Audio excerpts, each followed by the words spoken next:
Good evening प्यारे बच्चों, मैं हूं आपके एजुकेटर पूर्णिमा सिंह और हम आपकी वर्कशीट नंबर 70 करेंगे। एसएसटी की वर्कशीट है, नया चैप्टर शुरू हो रहा है आपका।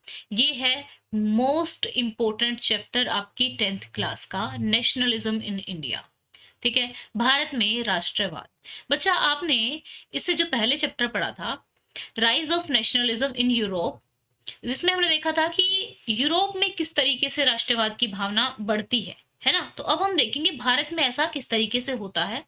तो शुरू में जो आपके इस चैप्टर में है, ये पूरा नहीं बताया हुआ है। जैसे अगर देखें हम यहाँ पे, तो ऐसा नहीं है कि जब गांधी जी वापस आते हैं 1915 में, जनवरी 1915 में गांधी जी वापस आते हैं, तो उसके आगे से आपके चैप्टर में ये बढ़ाया हुआ है, लेकिन उससे पहले की कहानी जो है वो चैप्टर में नहीं बताई हुई है। हालांकि जो नेशनलिज्म था 1915 से पहले ही शुरू हो चुका था, है ना। जैसे अगर देखें तो सबसे पहले 1857 की जो क्रांति हुई थी, जब अंग्रेजों का एक तरीके से पूरी तरीके से, ठीक है, नियंत्रण हो गया था। उसके बाद धीरे धीरे कांग्रेस बनती है। 1885 में कांग्रेस का जो है निर्माण होता है। अलग अलग तरीके से वो लोग नेशनलिज्म की भावना को बढ़ावा देते हैं। नेशनलिज्म की भावना क्या है, ये भी हम इस चैप्टर में देखेंगे। यानी कि अगर हम बात करें, भारत जो था एक नेशन नहीं था, एक राष्ट्र नहीं था। लोगों की जो भावना थी, लोगों की जो लॉयल्टी थी, वो एक पर्टिकुलर राजा की तरफ थी, ना कि एक देश की तरफ। एक लेकिन धीरे-धीरे जब ब्रिटिशर्स आए, जब उन्होंने पूरे इंडिया पे राज किया, एक ही तरीके से लोग सताए जाने लगे, एक ही तरीके का एक्सप्लॉइटेशन होने लगा, तो लोग एक-दूसरे से जुड़ाव महसूस करने लगे। जब एक ही गवर्नमेंट पूरे भारत पर राज कर रही थी, तो लोग एक साथ बंध गए, एक नेशन बन गया, ठीक है? और उस नेशन को आज़ाद करने के लिए जो है, लोगों में अपने अत्याचारों से छुटकारा पाने के लिए जो भावनाएँ जागृत हुई कि हमें अपने देश को आज़ाद कराना है, वो एक तरीके से नेशनलिज़्म की भावना थी। तो हम ये कह सकते हैं कि नेशनलिज़्म की भावना ऐसा नहीं है 1915 में स्टार्ट हुई थी, लेकिन आपके चैप्टर में, आपका चैप्टर जो है, शुरू है, वो पूरा ये देखा जाए तो 1915 से, ठीक है, आगे तक है। ठीक है? जब आज़ादी तक हम पढ़ेंगे इसको। तो dear students, now we will study the nationalism in India. ठीक है, हम बहुत सारे फ्रीडम मूवमेंट्स पढ़ेंगे। फ्रीडम यानी कि आज़ादी के जो आंदोलन है, उनके बारे में हम यहाँ पे पढ़ने वाले हैं। तो वैसे तो आपका जो चैप्टर है उसमें दिया हुआ है कि गांधी जी वापस आते हैं जनवरी 1915 में। फिर वो 1916 में जो है चंपारण सत्याग्रह आयोजित करते हैं। फिर उसके बाद अहमदा सत्याग्रह आयोजित करते हैं। फिर खेड़ा सत्याग्रह जो है वो चलाते हैं। तो इस तरीके से आपका चैप्टर का इंट्रोडक्शन है। लेकिन यहाँ पे इन आंदोलनों की ज़रूरत क्यों पड़ती है? ऐसा क्या होता है 1915 में कि जो आंदोलन है और ज़्यादा उत्तेजित हो जाते हैं, जो मूवमेंट जो होते हैं और ज़्यादा स्पीड अप हो जाते हैं? क्योंकि क्या हुआ होता है, 1914 से लेके 1918 में वर्ल्ड वॉर 1 हुआ होता है, जो कि आपने 9th क्लास में पढ़ा भी होगा, अगर आपने अच्छे से टीचर ने पढ़ाया होगा। तो वर्ल्ड वॉर 1 की वजह से बहुत सारी प्रॉब्लम और ज़्यादा अराइज़ होती हैं, ठीक है? क्योंकि जो आर्मी में फ़ोर्स्ड रिक्रूटमेंट की जाती है, ज़बरदस्ती लोगों को भर्ती किया जाता है। और ये वर्ल्ड वॉर 1 चल कहाँ रहा था? विश्व का युद्ध था ये, भारत में तो चल नहीं रहा था।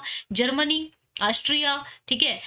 एक तरफ थे, फ्रांस, ब्रिटेन, यूएसए, ये एक तरफ थे, ठीक है ना? और यहाँ पे रशिया भी था इस साइड में।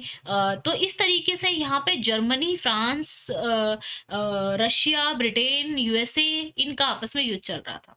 अब भारत ब्रिटेन की कॉलोनी था। भारत जो है ब्रिटेन के अधीन था। तो भारत के सैनिक जो है ब्रिटेन की तरफ से लड़ते थे। और जो रिक्रूटमेंट होती थी वो फोर्स्ड होते थे, जबरदस्ती रिक्रूट किया जाता ताकि और सोल्जर मिल सके लड़ने के लिए। अब लोग चाहते नहीं थे जाना, क्यों? क्योंकि उनको तो दूसरे देश के युद्ध के लिए लड़ना है ना, अपने देश के लिए लड़ भी नहीं रहे हैं वो। अब और गवर्नमेंट ने उस टाइम पे क्या किया, और समाज का डेवलपमेंट करने की बजाय जो पैसा लगाया वो डिफेंस पे लगा दिया, क्योंकि युद्ध के लिए उसको हथियार चाहिए। और वो पैसा कहाँ से आता था? भारत देश से आता था। अब किसी एक देश का पैसा ऐसी जगह जा रहा है जो उस देश के लिए यूज ही नहीं होने वाला, तो वो देश और ज्यादा पॉवर्टी उसमें आने लगती है। फिर कुछ अकाल, कुछ महामारियां, कुछ फेमाइन आते हैं, जिसकी वजह से और ज्यादा भुखमरी फैल जाती है, लोगों में और ज्यादा प्रॉब्लम होना स्टार्ट होती है। तो जो ये आंदोलन है और ज्यादा उत्तेजित हो जाते हैं। तो in India, growth of modern nationalism is an intimately connected to the anti colonial movement. यानी कि नेशनलिज्म की भावना किस तरीके से आती है?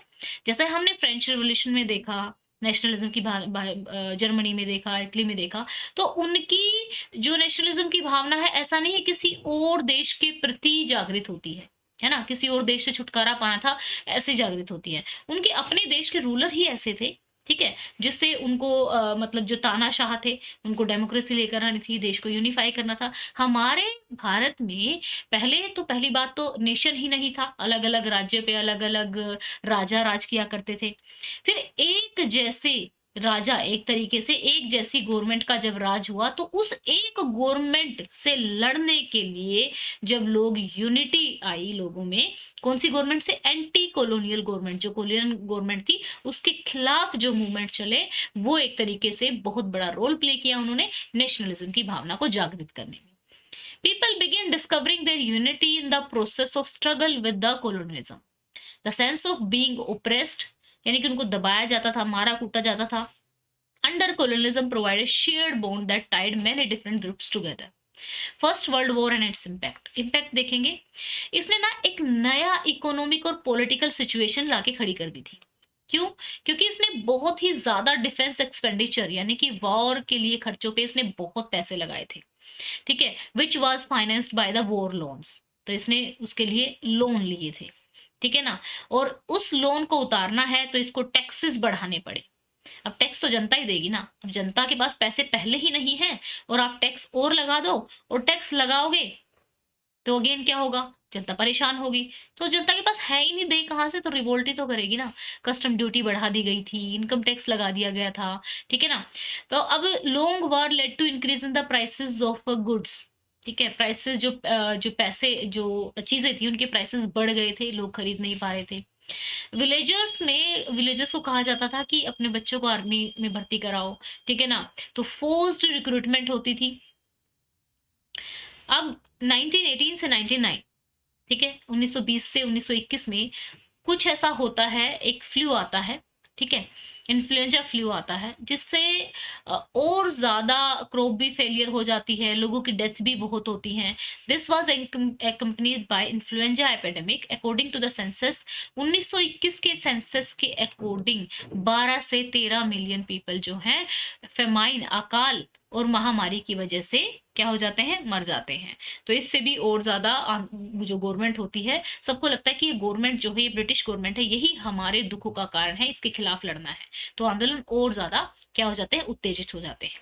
तो चलिए बच्चा इसके क्वेश्चन करेंगे। What do you understand by forced recruitment? आप फोर्स्ड रिक्रूटमेंट से क्या समझते हैं?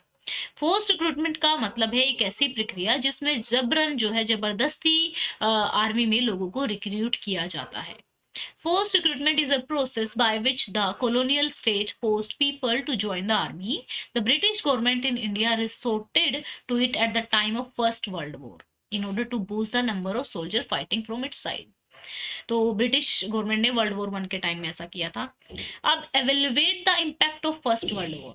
अभी हमने इम्पैक्ट पढ़ा कि भाई फोर्स्ड रिक्रूटमेंट हुई थी, डिफेंस एक्सपेंडिचर इंक्रीज हुआ था, कस्टम ड्यूटी भी इंक्रीज हुई थी, इनकम टैक्स लागू कर दिया गया था, इससे पहले इनकम टैक्स नहीं था। फूड की, क्योंकि क्रॉप फेल हो गई थी, ठीक है? लास्ट के ये छोड़ सकते हो आप, छोड़ना चाहो तो, मतलब ये 3 पॉइंट अगर यहाँ पे अगर आप छोड़ना चाहो तो, पर लिखने जरूरी है, आपको पता होने चाहिए, ठीक है ना?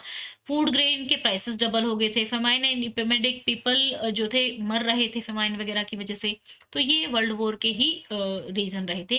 Gather some information about the influenza epidemic and its impact with the help of your teacher. तो देखो क्या हुआ था कि जो ये फ्लू स्प्रेड हुआ था, जिस तरीके से अब कोविड-19 है, ठीक है? 3 लहरों में ये स्प्रेड हुआ, तो उसी तरीके से फ्लू भी 3 वेव्स में स्प्रेड हुआ था।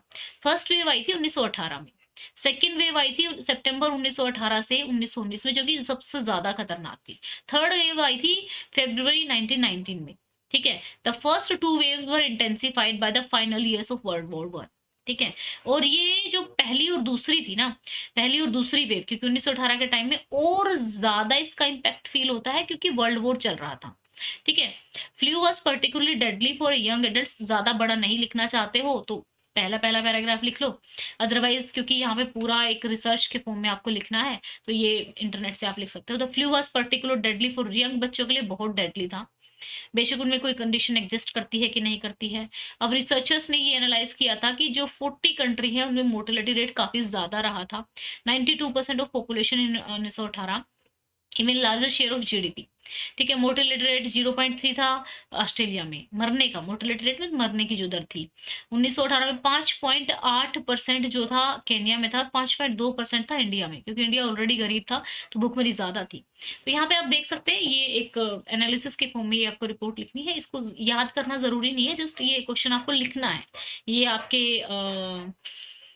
जो है एग्जाम में नहीं आएगा, बट हाँ फर्स्ट पैराग्राफ ये थोड़ा सा याद रख लेना आप लोग। ठीक है, ये जस्ट आपको एज अ होमवर्क, लाइक कि आपको उस टाइप की बीमारी का पता होना चाहिए, उसके फॉर्म में है।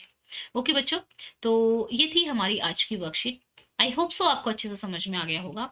अगर कोई डाउट है तो कमेंट करके पूछ सकते हैं। ये चैप्टर बहुत इंपॉर्टेंट है, और हाँ इस चैप्टर को हम अनअकैडमी पे पढ़ भी रहे हैं, है ना।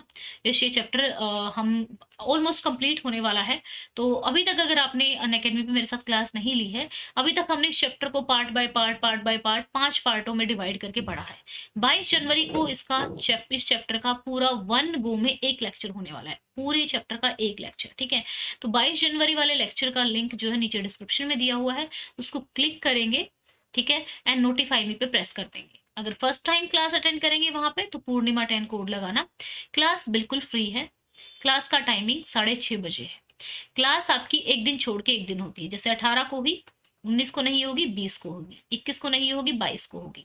तो हम एसएसटी का पूरा जो भी एसएसटी टर्म 2 एग्जाम के लिए जो है हमारा एग्जाम जो है उसके लिए प्रिपरेशन कर रहे हैं।